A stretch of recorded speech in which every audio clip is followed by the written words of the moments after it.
So I managed to salvage 2 of these helium neon lasers from some sort of medical diagnostic equipment about 10 years ago. And I put them away and came across them again a few weeks ago when I was reorganizing my workshop. And I thought to myself, if I don't do something about it now, it'll be a very long time before I do. So I'm going to take the laser module out of this aluminium housing here, and we'll have a look at the specs on the paperwork on the side of the laser module, see what sort of power supply we need to get these going. And that's just a collimator or something like that. Let's get into it.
Okay, so we can definitely confirm that this is a helium neon laser, going by the fact that the wavelength is 633 nanometers, and it also puts out a maximum of 4 milliwatts.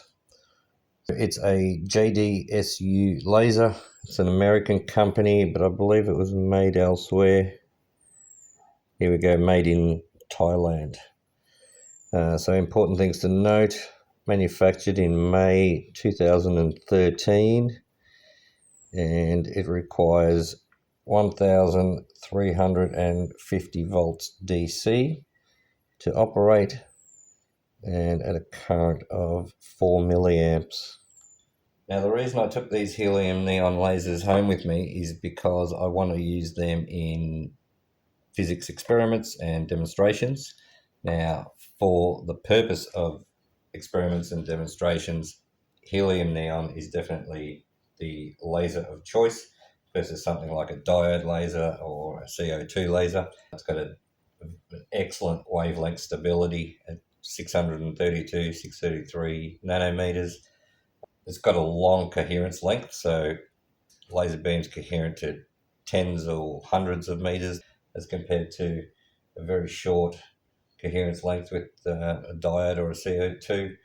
The beam quality is excellent. It's very stable. You also only get the visible spectrum out of these lasers. There's no infrared component to it. The diode laser has both a visible and infrared component, and the CO2 laser has only infrared component. They're a lot safer than alternative lasers in that regard. So we'll power up these lasers as soon as I can get my hands on a 1350 volt 4 milliamp power supply. I am talking to a couple of local people about laser power supplies and laser safety, so I will be doing a bit more research before I power these on. But as soon as I can get my hands on that power supply, we will be powering these up and seeing what they're capable of. So if you're interested in high voltage power supplies and lasers and physics experiments, you should probably consider subscribing. I'd be keen to hear about your experiences with lasers and any tips and tricks that you might have for me. Until then, please leave a comment. Don't forget to share and subscribe.